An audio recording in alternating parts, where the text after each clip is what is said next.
वैजनाथ जी, महाराष्ट्र से। राधा वल्लभ देव। भगवान आपके चरणों में कोटि कोटि प्रणाम।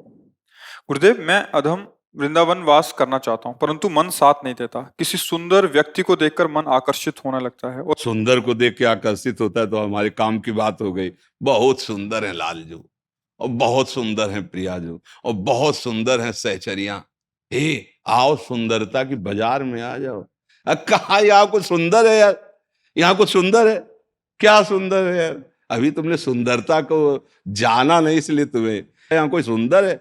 देखो माई सुंदरता की सीमा है ऐसा, जो को कोटि कलप लगी जीवे, रसना कोटिक पावे, तऊ रुचिर बदनार बिंद की शोभा कहत न आवे। देवलोक भूलोक रसातल, सुनि कवि कुल मत डरिए, सहज माधुरी अंग अंग की कई कासों पटते। अगर सुंदर देख, रसखान जी को सुंदर बालक बहुत प्रिय लगते थे। संत जन मिले, अपने हृदय की बात उन्होंने कहा, हम एक ऐसा बालक कि फिर तुम्हें और कुछ देखने की इच्छा, जाओ ब्रज। आकांक्षा लेकर आए, संतों की कृपा। तो आते ही उनको दिखाई दिए कमर में हाथ रखे हुए लालजू, फेट पे बंसी, और वो रूप देखा, बावरे बन गए। पूरा जीवन श्री कृष्ण में कर रूप देखना है तो इधर आए, और एक से एक रूप की बाजार लगी। लालजू महाराज कोटि कोटि कामों को मूर्छित कर देने वाले ऐसे सुंदर, और ऐसे लालजू को अधीन करने वाली प्रियाजू, और ऐसे लाडली लाल की सेवा में लगे हुए उनके निज परिकर। यहाँ कोई सुंदर है यार? यहाँ की सुंदरता, त्रिभुवन में जितनी सुंदरता है, सौंदर्य सिंधु भगवान के एक बिंदु के एक सीकर से। सीकर जानते हो किसे कहते हैं? जैसे ऐसे किया, एक बूंद आया और उसे फर्श में पटक दो तो कई उसमें जो कण निकले, उसे सीकर कहते हैं। हाँ, जो आनंद सिंधु सुख राशि, सीकर ते त्रैलोक सुपासी। पूरे त्रिभुवन को जो आनंद रूप सुख वात्सल्य, वो हमारे प्रभु के वात्सल्य सिंधु, आनंद सिंधु, रूप सिंधु के एक बिंदु का सीकर है। सीकर, आओ इधर, रूप की हाट लगी हुई है। बिक जाओ, केवल बिक जाओ। यहां प्राणों का मोल दे करके भी इस प्रेम को नहीं पाया जाता, जो अपने मन बुद्धि चित्त को निरंतर इनके नाम में लगा देता। तो नाम रूप प्रकाशित कर, और फिर रूप आ गया, फिर क्या कहना है? फिर तो जो मस्ती होती है कहीं नहीं जा सकती। हाँ, पिय मूरति नयनन बसे, तेहि रस रहाय समाय। ये लक्षण सुनि प्रेम के, और न कछु सुहाय, और न कछु सुहाय। फिरे अपने मद मातो, कुटुम देहते जाए, छूट सब ही विदिना तो। जहां जहां पिय की बात सुने, खोजत तिन गयनन। रूप छके घूमत रहे, तन को तनिक न भान, नारायण दृग जल्ब है। या कौन सा रूप देखना चाहते भैया? गुरुदेव, भगवान ब्रह्मचर्य का पालन नहीं होता। हाँ, तो गलत जगह तुम्हारी चिंतन वृत्ति इसीलिए नहीं होता है। आओ, सही रूप में आओ, सही मार्ग में आओ। आप थोड़ा इतना समझ लो, जिसके क्षय करने में तुम्हें इतना सुख लगता है, उसको रोक लेने में कितना सुख होगा। विचार करो, जिससे क्षय करने में तुमको इतना, क्षय माने नाश, तुमको ऐसा अनुभव होता है कि तुम छोड़ नहीं पा रहे, अगर उसे रोक लिए तो कैसा अनुभव होगा? वो कितना सुखदायी होगा। सत्संग सुनो, सदाचरण में चलो। गंदी बात, गंदा चिंतन, गंदा दृश्य, गंदा व्यवहार, तो बच्चा फिर तो ये माया घसीट ही लेगी। अच्छा चिंतन करो, अच्छे आचरण करो, अच्छा संग करो, अच्छा दृश्य देखो, अच्छी बात बोलो, अभी अच्छाई आने लगेगी। ये बुराई त्यागने में कठिनता हमारे अंदर की होती है, जो हम उसमें सुख, उसमें प्रियता, उसमें महत्व बुद्धि रखें, इसीलिए नहीं छोड़ पाते। अभी ब्रह्मचर्य में महत्व बुद्धि करो तो अभी देखो आप संयम में आ जाओगे। अभी भगवान के नाम में महत्व बुद्धि करो, भगवान की दास्ता में, अभी आप पवित्र हो जाएंगे। अभी आप जगत पूजनी बन जाएंगे। मम भक्ति युक्तो भुवनम पुनातु। अरे महाबल भगवान है, उनका आश्रय ले लो, महाबल उतरेगा, सब ठीक हो जाएगा सब। ये कोई ऐसा नहीं है कि अवतार लिए हैं। अपने लोग सब माता के गर्भ से पैदा हुए, इसी भूमि में, इसी हृदय में काम देखा है, क्रोध देखा, लोभ मोह मद मत्सर सब देखे हैं। पर प्रभु की शरण में जाने पर, गुरुजनों संतों के आश्रय से एक एक को भागते भी देखा है। वो जो जला रहे थे, जो हमें पीड़ा पहुंचा रहे थे, जो हमें नीचे गिराना चाहते थे, बड़े का सहारा लिया ला तो सहारा लेने से ही भाग गए। अब साधारण भाषा में समझो, जैसे आपके मकान में कई गुंडे कब्जा कर ले बहुत समय से और आपको पीड़ा पहुंचा रहे हैं, अब आप निकालना चाहो तो थप्पड़िया देंगे आपको, क्योंकि बहुत जन्म से ये काम क्रोध लोभ मोह मद मत्सर है ना, हृदय रूपी भवन में इन गुंडों ने कब्जा कर लिया। अब एक उपाय है कि जो नामी हो ना उस एरिया का, उसको भैया जो ही पता चलेगा कि कब्जा उसके हाथ में चला गया, भाग जाएंगे, अपने आप भाग जाएंगे। तो सबसे नामी कौन है? भगवान है ना। उनसे बड़ा बल कोई है नहीं। और तन मन प्राण ये समर्पित कर दिया, महाराज आपका कब्जा है। अब जो ही देखा कि भगवान के सन्मुख हुआ और ये भगवान की शरण में गया, तो ऐसे भाग जाते हैं जैसे किसी बलवान को देखकर गुंडे भाग जाते हैं। हाँ, काम क्रोध मद मान न मोहा, लोभ न क्षोभ राग नहीं द्रोहा, जिनके कपट दंभ नहीं माया, तिनके हृदय बसहु रहो। पर वो है, पर क्या है, कब्जा हम अपना माने नहीं माने, ये अंदर ही बैठे मार मार।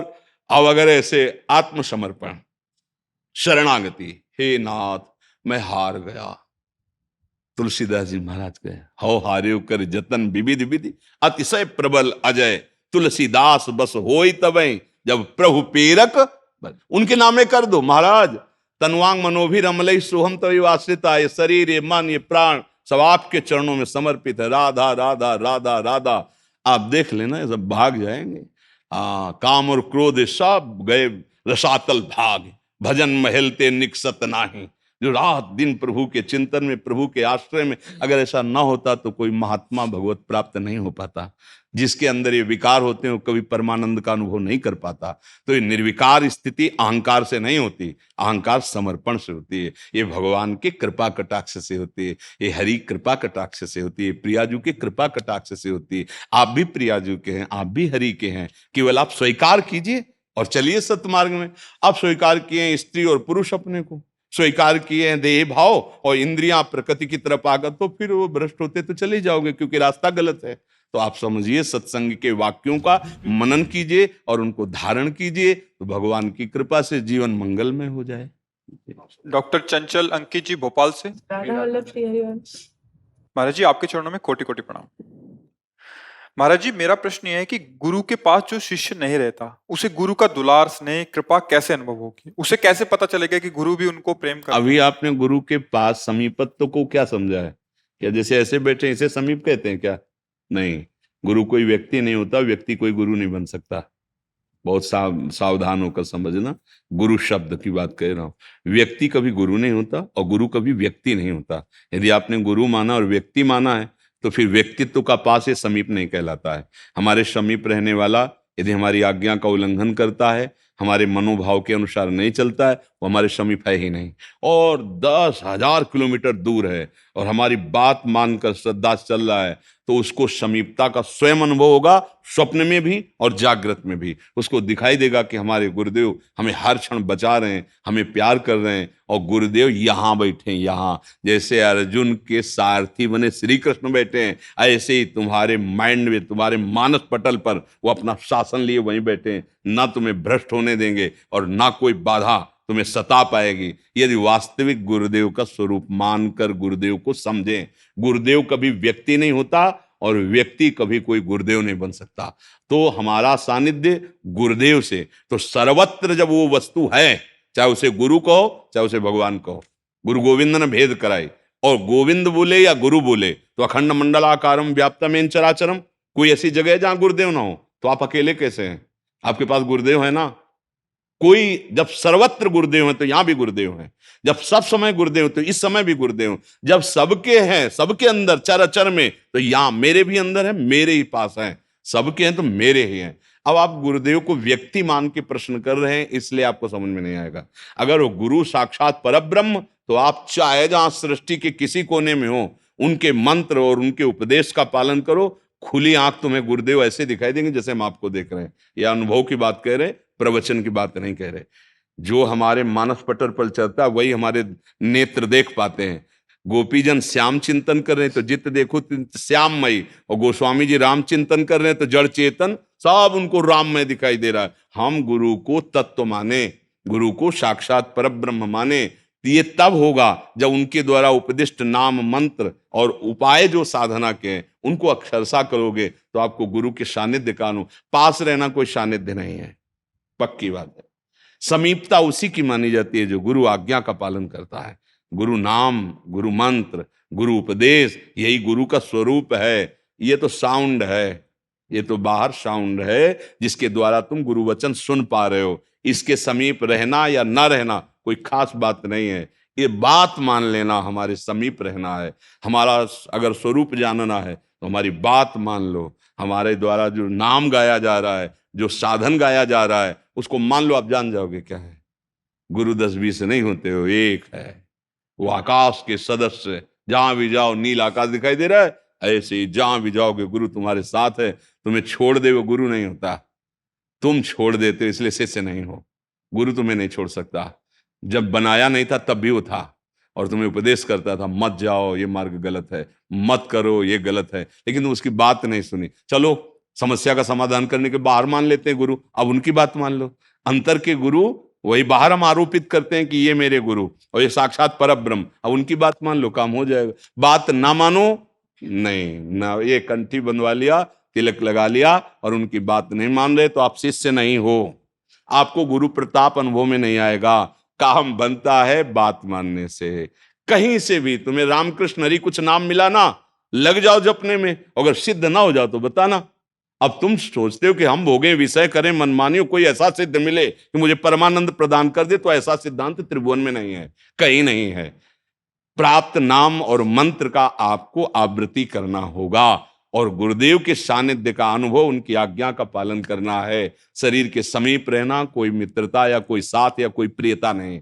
हाँ, भाग्यवश यदि ऐसा है तो अच्छा है, आप उनकी आज्ञा का पालन करते हुए समीप है, अच्छा है। आज्ञा का पालन करते हुए दूर है तो आपको समीपता का अनुभव होगा।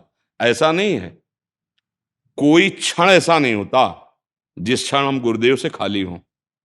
अब समझ पाओ तो समझ लो। गुरुदेव अपने शिष्य को अपना स्वरूप प्रदान करते हैं। पारसमणि लोहे को सोना बनाती है, पर संत आप सरिस चाहे सबके। अगर वास्तविक गुरु श्रद्धा है तो गुरुदेव अपना स्वरूप ही आपके स्वरूप में लय कर देंगे, आप और गुरुदेव दो नहीं रह जाएंगे। ही में न जान पड़े कान है कि प्राण है, कान भये प्राण में, प्राण भये कान में, ही में न जान पड़े काल है कि अपना अस्तित्व ही खत्म हो जाता है। अब गुरुदेव का ही केवल एक छत्र राज्य रहता है, वही मन में, वही बुद्धि में, वही चित्त में, वही हमारी आत्मा। जैसे अपनी आत्मा गुरुदेव भगवान है तो कहते हैं आत्मा हरिवंश प्रगट परमानंद श्री हरिवंश प्रमाण मनम। मेरा मन भी वही, मेरी आत्मा भी वही, गुरु में जीवन हो गया। हम अध्यात्म की वार्ता को समझें, लौकिक व्यवहार से गुरु तत्व को न जोड़ें। एकेश्वर शुक्ला जी छत्तीसगढ़ से। राधे राधे महाराज। राधे राधे महाराज जी, आपके चरणों में कोटि कोटि प्रणाम। महाराज जी, मैं स्वास्थ्य विभाग से हूँ, मैं रामकृष्ण मिशन से दीक्षित हूँ। आध्यात्मिक जीवन की दिनचर्या कैसी हो जिससे परम सत्य की प्राप्ति हो, तथा मन में शंका है कि द्वेष भाव प्रभु के ऊपर रखने वाले रावण, कंस, शिशुपाल को जो गति मिली वही गति क्या बड़े बड़े साधकों, ऋषि मुनि को भी मिली, तो दोनों में अंतर क्या हुआ? पहले किस प्रश्न, इसमें तो बहुत से प्रश्न हो गए, पहले किस प्रश्न का उत्तर चाहते हो? महाराज, पहला मेरा ये प्रश्न है कि मैं दीक्षित हूँ, मेरी आध्यात्मिक दिनचर्या कैसी होनी चाहिए जिसमें मुझे परम सत्य की प्राप्ति हो। हाँ, परम सत्य की प्राप्ति क्रियाओं से नहीं होती, पहली बात समझो।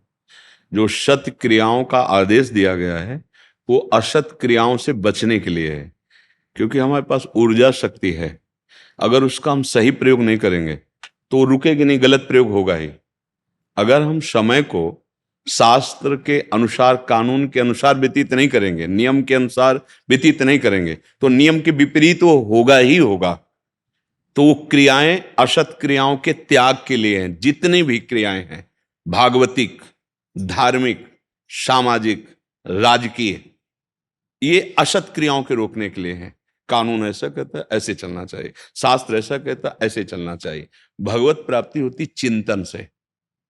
जैसे चिंतन वासनात्मक चल रहा है, गलत चल रहा है, शरीर भाव से भोगों में विचरण, कभी भगवत प्राप्ति नहीं हो सकती। बात समझ रहे हैं? आपका चिंतन भागवतिक चल रहा है सुबह से लेके रात्रि तक, और आप मरीज की सेवा कर रहे हैं, आप समाज की सेवा कर रहे हैं, आप राष्ट्र की सेवा कर रहे हैं, आप एक किसान हैं, आप एक व्यापारी हैं, आपको निश्चित भगवत प्राप्ति होगी, क्योंकि आपका चिंतन प्रभु से जुड़ा हुआ है। भगवत प्राप्ति सिर्फ चिंतन से होती, सिर्फ चिंतन से। भगवान स्वयं कह रहे हैं, अनन्यस चिंतयन्तो माम, हर श्लोक में है, अनन्य चेता सततम यो माम स्मरति नित्य सा। यहां यो शब्द है, गृहस्थ शब्द, विरक्त शब्द, स्त्री शब्द, पुरुष शब्द, ऐसा नहीं। यो माने जो भी मेरा अनन्य चिंतन करेगा, अनन्य चेता सततम यो माम स्मरति नित्य सा तस्याहम सुलभा पार्थ, मैं उसके लिए सुलभ हो जाता हूं, अर्थात उसके लिए भगवत प्राप्ति सुलभ है। चिंतन, चिंतन कब होता है? जहां हमारी प्रियता होती है वहां चिंतन होता है।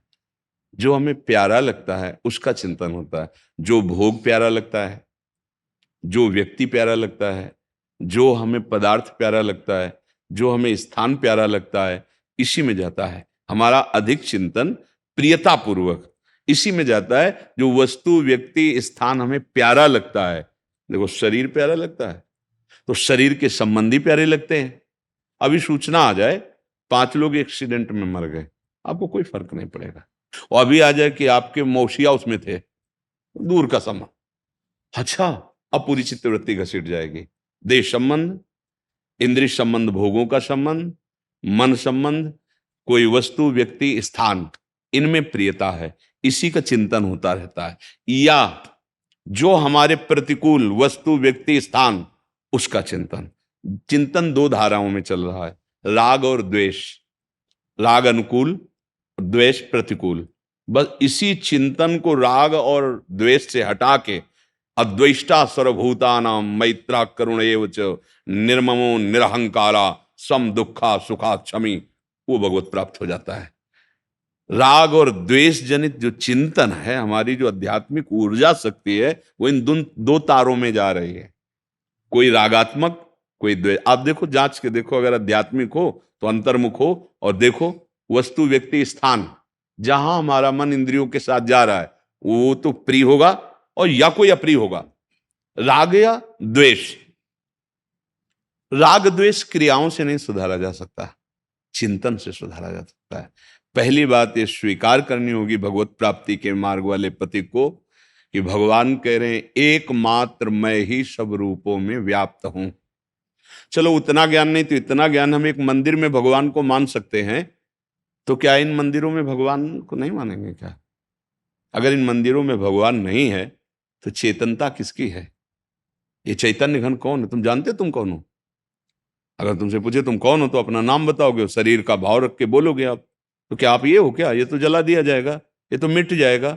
आप मिटने वाले नहीं हैं, आप अमिट, अविनाशी, दुख रहित, चाह रहित सच्चिदानंद प्रभु का स्वरूप हैं आप।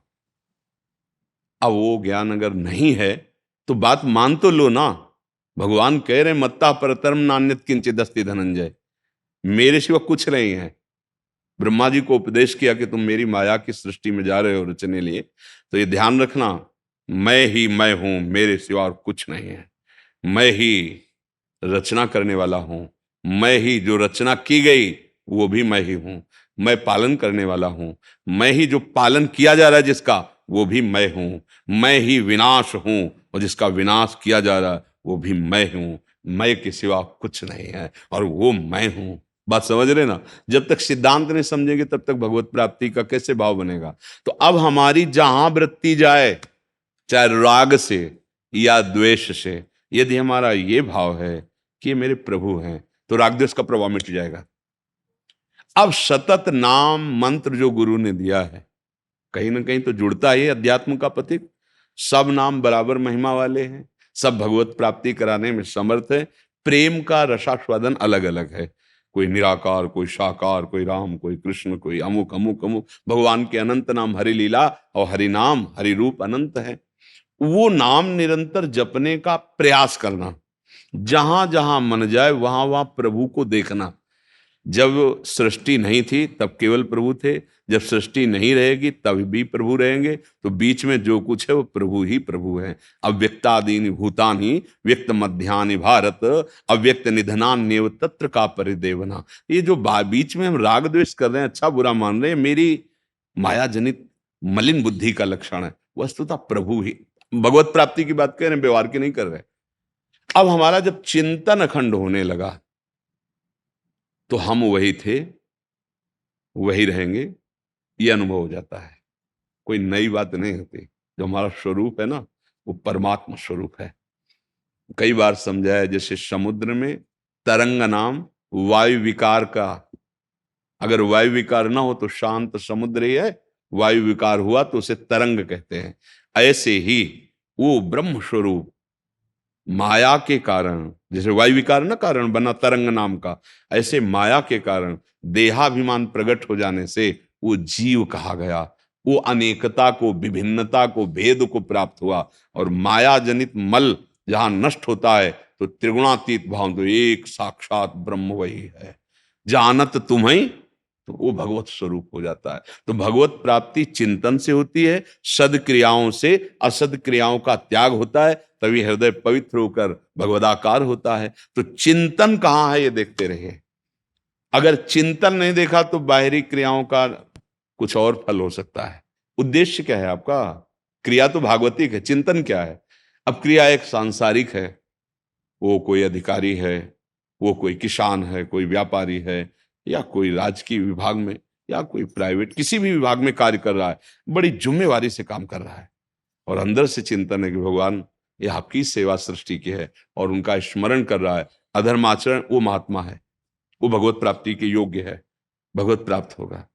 भगवत प्राप्ति चिंतन। या एक पॉइंट केवल बचता है आखिरी में, आखिरी में कैसे भी नाम निकल जाए भगवान का तो भगवत प्राप्ति हो जाएगी। वो आखिरी का चांस है, पर वो तो बहुत मुश्किल होता है। जब जीवन भर अभ्यास संसार के चिंतन का भोगो किया तो आखिरी में वही चिंतन आएगा, वो प्रभु का। अचानक कोई ऐसी घटना घट जाती है, जैसे अजामिल के मुख से निकल गया नारायण नाम, बात उसकी बन गई। वो कोई बिरला ऐसा साधु कृपा, भगवत कृपा से, नहीं तो जीवन भर जिसका अभ्यास किया जाता है परिणाम वही होता है। तो हम जीवन में अभ्यास करें भगवत चिंतन का, इससे भगवत प्राप्त। अब दूसरा प्रश्न क्या है? मेरा शंका ये है महाराज कि जैसे द्वेष भाव रखने वाले रावण, कंस, शिशुपाल, इन लोग को जो परम गति मिले हैं वो हमारे महान ऋषि मुनि को भी मिले हैं, तो इन दोनों में अंतर क्या है? प्यार से जो रसास्वादन करके भजन किया जाता है उसमें जो अपार सुख होता है, वो भगवान का चिंतन द्वेष से भी सतत कर रहे हैं, सतत कर रहे हैं। कंस को एक सेकंड भी प्रभु के सिवा और कुछ याद नहीं था। हर समय भयभीत होकर वो श्री कृष्ण का चिंतन करता था। शिशुपाल भगवान को गाली देता था, हर समय उसको कृष्ण का चिंतन, पर द्वेष पूर्वक। हृदय में दाह थी, पर जिसका चिंतन कर रहे हैं वो सच्चिदानंद में, उसके फल स्वरूप वो भगवान को प्राप्त हुआ। पर स्वाद तो नहीं मिला ना, स्वाद भक्तों को मिला।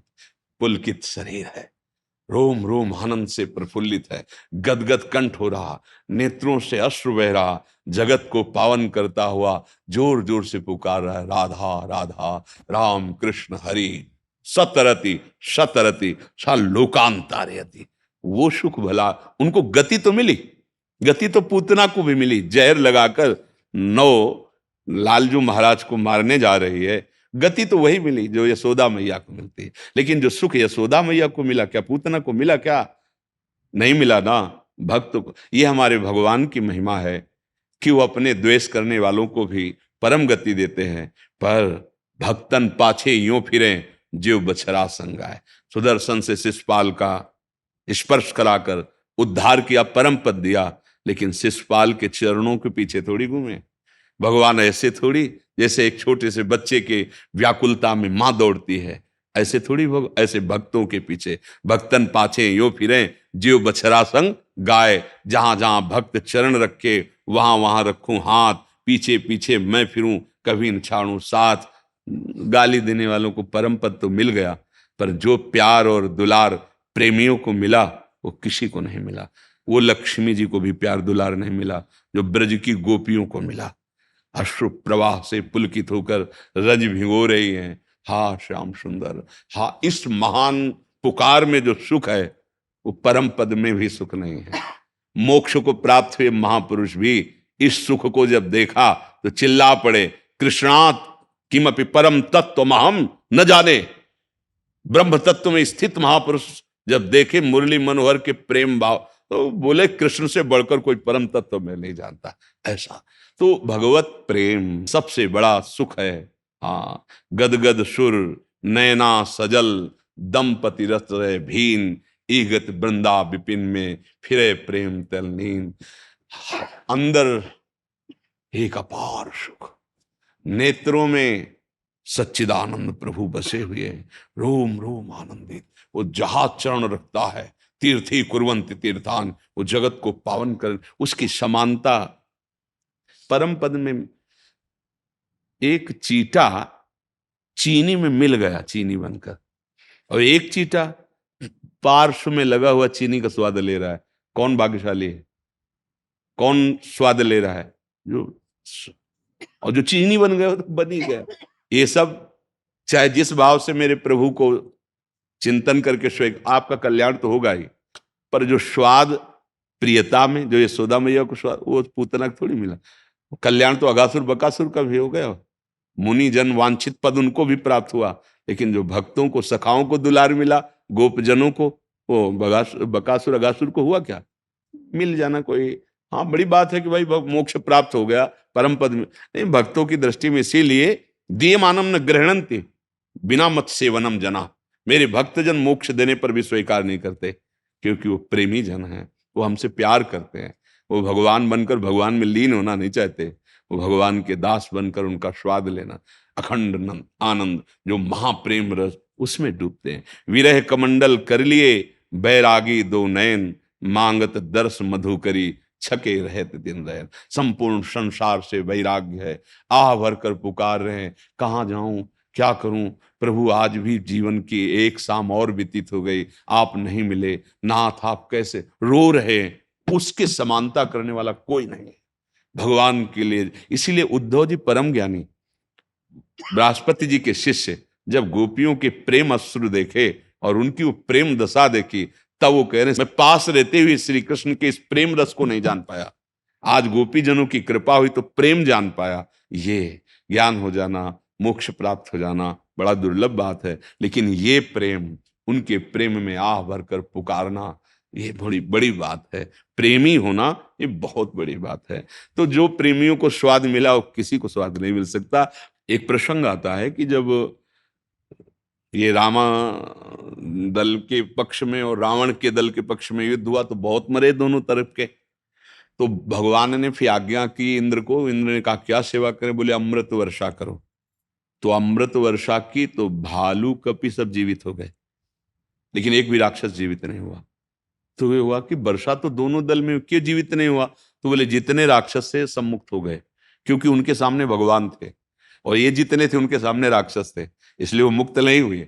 तो उनका वर्षा जो ही अमृत वर्षा हुई, पुनः जीवित हो गए, लेकिन एक भी राक्षस जीवित नहीं हुआ, क्योंकि सबके सम्मुख भगवान थे और भगवान की कृपा से सब परम पद को प्राप्त हुए। ये भाव समझो। तो हमारा जो चिंतन है जब प्रभु के प्रति प्रेममय होता है, तो जो सुख प्राप्त होता है वो परम पद में सुख नहीं है, कैवल्य पद में भी नहीं। इसीलिए भक्तों ने उसको त्याग किया है और भगवान की चरण दासता मांगी है। कि जब भगवान ने ध्रुव जी को परम पद दिया ना, अटल पदवी, तो ध्रुव जी के हृदय में जलन हुई, परम पदवी प्राप्त होना।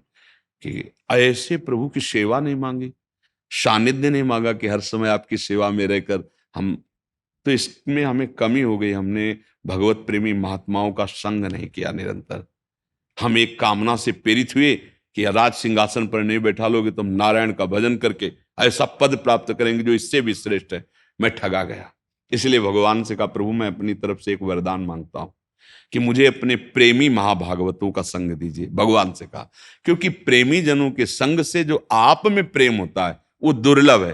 तभी एक दोहा याद होगा आप लोगों को, तात स्वर्ग अपवर्ग सुख धरी तुलाए कंग तूल ताय सकल मिल जो सुख लव सत्संग। भगवत प्रेमी महात्मा का क्षण मात्र का संग, उसके सामने न मोक्ष सुख न स्वर्ग सुख, फिर मर्त्य सुख की बात क्या कहे। तो क्या इसमें खास बात है?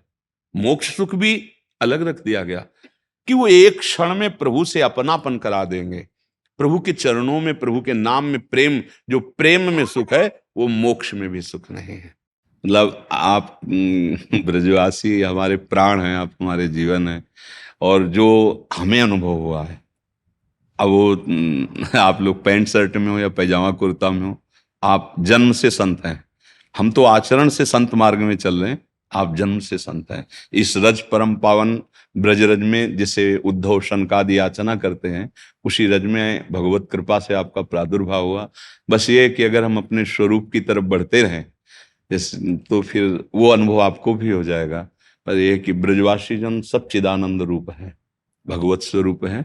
और हम जब जैसे, तो हमें आह्लाद होता है, जैसे अपने घर वालों को देखने से नहीं होता, तो ऐसे आह्लाद होता है। ब्रजवासी जन जैसे हमारे प्राण हैं। पर हमें तो जी लगे अपनी मांग से देखे ना ऐसे करके अपनी गिरवन में जाकर। तो वो भगवत दैन्यता रहती है भक्तों के हृदय में, अपने को छिपाने के लिए ऐसे बोलते रहते। वस्तुता वो कभी जब एकांत में बैठे ना, जी तब लगे कोई कैसो हमारा जन्म ब्राह्मण कुल में हुआ है, झाको अपने गिरेवान में। जी, तो लगता है कितनी उत्तम गंदगी भरी है। उत्तम बात है। उत्तम साधक ऐसा ही होता है, तभी वो सदैव दैन्य रहता है। उसको कभी अहम नहीं आता कि मैं अमुक हूं या अमुक हूं। वो दैन्य, बड़े बड़े महात्माओं को देखो ना, दैन्यता इसीलिए होती है कि जब अपनी तरफ देखते हैं तो बहुत लघुता, और जब प्रभु की तरफ देखते हैं तो उस कृपा को देख करके। भरत जी जब अपनी तरफ देखते थे तो कदम रुक जाते थे सियाराम जी की तरफ, और जब सियाराम जी के स्वभाव की तरफ देखते तो उल्लसित होकर दौड़ पड़ते। तो हमें लगता है अपनी तरफ कम देखें, प्रियालाल की तरफ ज्यादा देखें, बिहारी जी की तरफ ज्यादा देखें, कि उनकी कृपा है। देखो, लोहा कभी सोना नहीं बन सकता, पर ये पारसमणि का प्रभाव है कि उसे सोना बना देती है। अगर हम अपने मन बुद्धि को देखें तो उस महामहिमा को हम नहीं पा सकते, पर उन्होंने जब हमें बना दिया अधिकारी, तो आप फिर क्या चिंता करना। हम ब्रजवासी हैं, हम ब्रजरथ सेवी हैं, हम भगवत चरणारविंद के दासत्व को प्राप्त हैं, ये तो स्वीकृत है ही है। हम उनके लायक नहीं, ये पक्की बात है, लेकिन वो हमारे नहीं, ऐसा हम कभी नहीं कह सकते, है नहीं? आप भला कह सकते हो हम लायक नहीं है तो कह सकते हो, लेकिन वो हमारे हैं, इस पे आप नहीं बोल। तो बस ये सार बात तो यही है ना कि वो हमारे हैं। हम कैसे बिगड़ गई बात है, इसमें हम नहीं चल। वो हमारे हैं, और वो कैसे हैं? अति उदार भी सुंदर करुणा में। कोई अगर ऐसे भी उनसे कह दे झूठ भी कि मैं आपका हूं, तो वो पिंड नहीं छोड़ते। फिर सच्चाई से कोई कह दे हे बिहारी जो मैं आपका हूं, वो कैसे? वो तो बहुत प्यारे है ना, बहुत प्रेमी है, बहुत करुणा में है। महाराज जी, अहेतु की भक्ति के सिद्धांत। देखो, अहेतुकी शब्द का अर्थ होता कोई हेतु नहीं, ऐसी हमारी स्थिति नहीं है। पहले हेतु से शुरू हो, पहले हम समझें कि हमारा हित किसमें है, प्रियालाल से है। हमारे स्वामी कौन है? प्रियालाल हैं। हमारे सुख का कारण कौन है? प्रियालाल हैं। अब हम सारी बात उनसे करेंगे, चाहे सकाम हो चाहे निष्काम हो। यहां से हम शुरू करें, फिर जब हम समझ आएंगे प्रभु के स्वरूप को, तब फिर कामना नहीं रहेगी। जैसे अभी हमारे हृदय में संसार की जानकारी है, संसार का महत्व है, संसार का सुख है, ये प्रिय लगता है। अब हम अहेतुकी की बात केवल कर सकते हैं, लेकिन अहेतुकी नहीं है, ईमानदारी से। समझ रहे हो ना? तो हम, भगवान को कपट अच्छा नहीं लगता, तो हम जैसे हैं, अब आपके सिवा कोई नहीं है। हम गलत भी मांगेंगे तो आपसे ही मांगेंगे, सही मांगेंगे तो आपसे मांगेंगे। अब वो तुम देखो क्या गलत है, क्या सही, क्या देना, क्या नहीं देना। तो हमारा हेतु प्रभु से जुड़ गया ना। अब जब हमें असलियत में पता चलेगा, जैसे छोटा बच्चा प्लास्टिक की कार मांग रहा है, अब रो रहा है वो, तो माँ उसे देती है, लेकिन जब बड़ा हो जाता है तो उसकी तरफ देखता नहीं जिसके लिए रो रहा था। समझ रहे ना? ऐसे ही अभी हमारा बालकवत ज्ञान है भगवान के सामने। जब शुद्ध ज्ञान आ जाएगा तो जितनी हम मांगे कर रहे हैं, इन्हीं में हंसी आएगी कि यार इनसे क्या मांग रहे थे। जैसे छोटे बच्चों को कार बहुत प्रिय लगी, वही जब बड़ा होगा और उसको दिखाया कि एक समय तुम इस कार के लिए रोए थे, हमसे लड़े थे, अब ये देखो, तो हंसेगा कि अरे क्या फालतू की बात कर रहे। तो उस समय वो उसे लगता है सब त्रिभुवन झूठा, ब्रह्म सत्यम। हाँ, ये जब अनुभव होगा तब हेतु खत्म हो जाएगा, शरीर से, संसार से, तब अहेतु की भक्ति का बोध होता है। पर किसी भी तरह से हम पहले जुड़ें, पहले ये मान लें कि हमारा हेतु, हमारा मंगल, हमारा सुख बिहारी जी से है, प्रभु से है, प्रभु के सिवा अन्य कोई से नहीं। अब अहेतु की आ जाएगी। पहले हम अपना सर्वस्व हेतु प्रभु से माने। हाँ, दंडोत राधा राधा राधा। लाओ इनको एक एक माला श्री जी की पहना दो। शाही अमीर जग जुड़े ने छाछी, शाही अमीर जग जुड़े ने छाछी। चाही अमी जग जुरे न छाछे। हाँ, एक गोस्वामी जी की चुप है। हाँ, पर अपने को चिंता नहीं करनी, क्योंकि अपने जो स्वामी हैं उनके संबंध में हमें संशय नहीं होना चाहिए। हमारे स्वामी प्रभु हैं, हमको संबंध में संशय नहीं। हमारी चाह बहुत ऊंची है और हमारे तो वो चाह पूर्ण करने वाले, हाँ, तो हमें जब प्रियता प्रभु से हो जाती है, अपनापन हो जाता है, तो भजन करना नहीं पड़ता, स्वाभाविक चलने लगता है। जब प्रियता भोगों से होती है, शरीर से होती है, तो फिर भजन चलाना पड़ता है।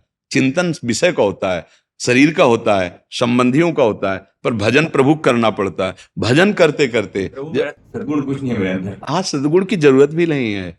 हमें चाहिए कि हम अपने को अधम मानकर परम उद्धारक भगवान के आश्रित हो जाए।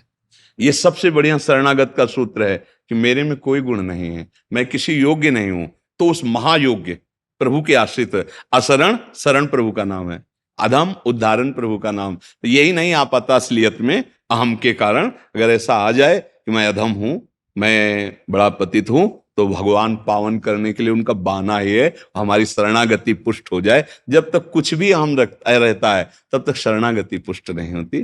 बड़ी कृपा है, खूब नाम जप करते रहिए, भगवद आश्रित रहिए। धन प्रसाद ले यशवी जी का प्रसाद है। धन धन धन। ठीक, माला कर दीजिए। हाँ, मंडलेश्वर है उनके उसमें। भगवत स्वरूप से बड़ी कृपा करी, दर्शन दिए।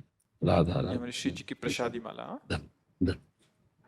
इधर से बड़े बड़े प्रणाम करके आया, दर्शन करके आया। जय जय श्री, जय जय श्री। साथ साथ में आते रहिए।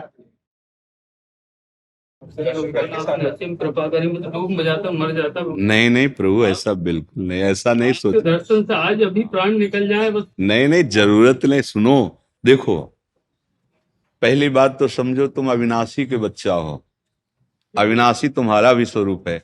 क्या हुआ बच्चा, हम शरीर को मैं मानकर गंदे नशे, गंदी आदतें, गंदे व्यवहार में उतर गए, तो हम इतना कमजोर हो गए कि हमको एक उपाय मर जाओ, ऐसा लगता है। ये गलत रास्ता है। नहीं, ऐसा नहीं है। आप सही रास्ते पे चलोगे तो आप सैकड़ों को बचा सकते हैं, आप सैकड़ों का जीवन संभाल सकते हैं।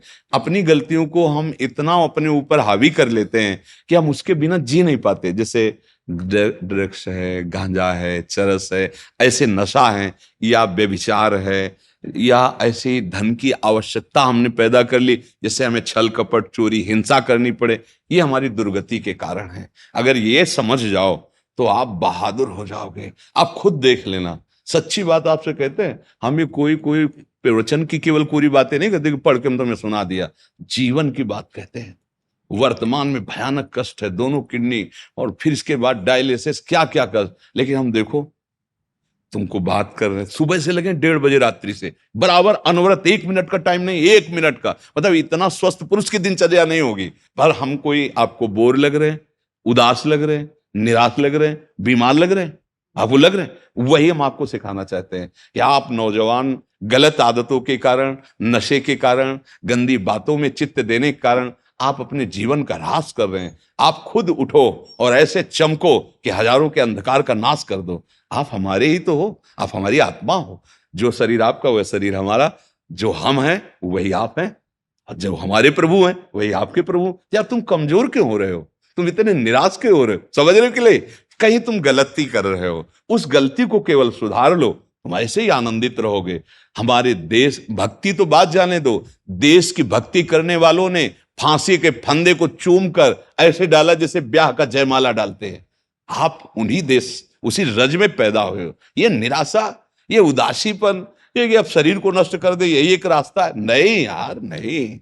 ये मनुष्य जीवन बार बार नहीं मिलता। ऐसे उठो और ऐसे चमको कि सिंह की तरह तुम्हारी दहाड़ हो, तुम्हारा कदम कहीं रुके नहीं। वो तब होगा जब महाबल का आश्रय लोगे, और महाबल है भगवान बच्चा। और भगवान तक परिचय पहुंचाने के लिए संत जन है, उनकी बात मान लो, गंदे आचरण छोड़ दो। राधा राधा राधा, जीवन मंगलमय हो जाएगा। जय जय श्री। महाराज जी, बस श्री जी के आश्रित रहे हमेशा जीवन में, और अन्य कोई आश्रय, बस यही चाहिए जीवन। ये आपको स्वीकार करना होगा ना। एक भरोसो, एक बल, एक आस विश्वास। अपने हृदय में बात मान ले कि हमारी लाडली जो किसी का हमारा कोई नहीं। बहुत बड़ी बात हो जाएगी। जैसे विठल विपुल देव जी ने कहा, हमारे माई श्यामा जो को राज, जैसे हरिवंश महाप्रभु कह रहे, राहो को काहू मने दिए, मेरे प्राणनाथ श्री श्यामा शपथ करो तृण छे। भगवत ऋषि जी, मेरी महारानी श्री राधा रानी, है ने, हम अपनी ठसक में रहें श्री जी के। यद्यपि हम योग्य नहीं हैं, पर वो हमारी है, इस पे कोई संशय नहीं। अगर ये भाव बना रहे ना तो सब सद्गुण आ जाएंगे। श्री जी बड़ी कृपालु हैं, उनकी कृपा। राधा राधा राधा, श्री हरि जय Shri Radhe Radhe Radhe Radhe. They want to sing to him a Radha bhajan. महाराज जी अर्जेंटीना से आए हैं, विदेश से, हाँ, तो कह रहे ये राधा नाम गाना चाहते हैं, दोनों सुनाओ, बच्चे हैं। सुना दो। रुको माइक ले लो। ये हटा दो, इसको हटा दो, हटा ये लो माइक ले लो। राधाधर मधुमिलिन्दा जय जय, राधाधर मधुमिलिन्दा जय जय, रमा रमण हरि गोविन्द, रमा रमण हरि गोविन्द, राधाधर मधुमिलिन्दा जय जय, कालिन्दी तत पुलिन्द लाञ्छित, कालिन्दी तत पुलिन्द लाञ्छित, सुरनुत पदारविन्दा जय जय, सुरनुत पदारविन्दा जय जय, राधाधर मधुमिलिन्दा जय जय, कालिन्दी तत पुलिन्द लाञ्छित, सुरनुत पदारविन्दा जय जय, राधाधर मधुमिलिन्दा जय जय, ऊर्ध्रुत नग मध्वरिन्द मानग, उद्धृत नग मध्वरिन्द मानग, सत्यपान्दपत पुविन्द जय जय, सत्यपान्दपत पुविन्द जय जय, राधाधर मधुमिलिन्दा जय जय, गोपसदन गुरुवलिन्द खेलन, गोपसदन गुरुवलिन्द खेलन, बलवस्तुति ते नानन्द जय जय, बलवस्तुति ते नानन्द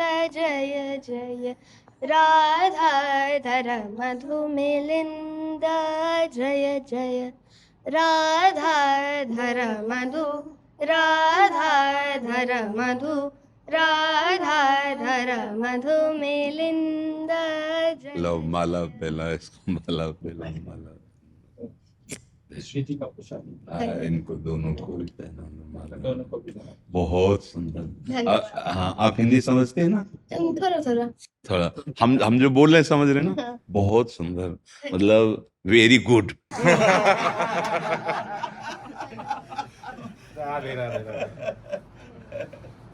बहुत बहुत सुंदर। प्लीज राधे राधे। राधे प्रेम।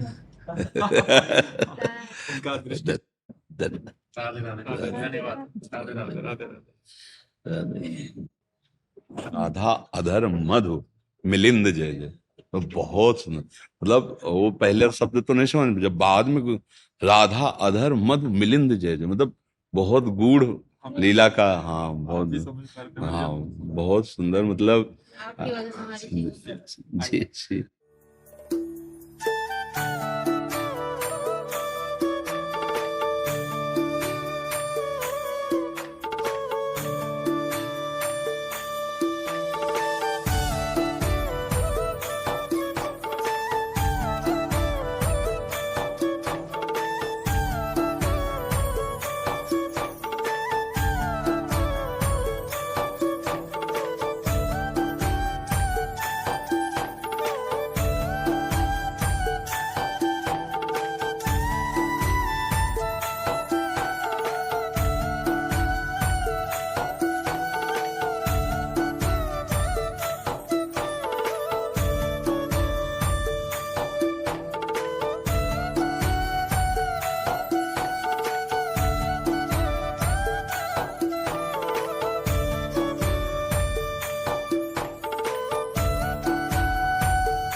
जबरदस्ती दर्शन करा के मुझको पुण्य प्राप्त करवाई।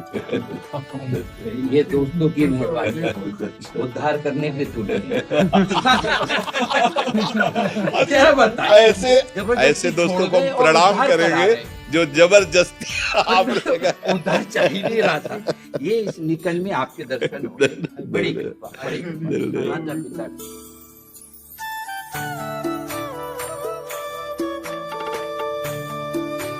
आप केवल लाइन सुना बाबा आप अच्छा सुना दो ये जय श्यामा जय जय श्याम जय जय श्री वृंदावन धाम, वृंदावन को बाहर करो, धामे बेबे लूना पटवार, हाय टुवाली श्यामा प्यार, भक्तों की प्याली मेरी श्याम। जय श्री राधे। इसको एक माला पहनाओ भाई। राधा राधा राधा, श्री जी की सखी। जय जय श्री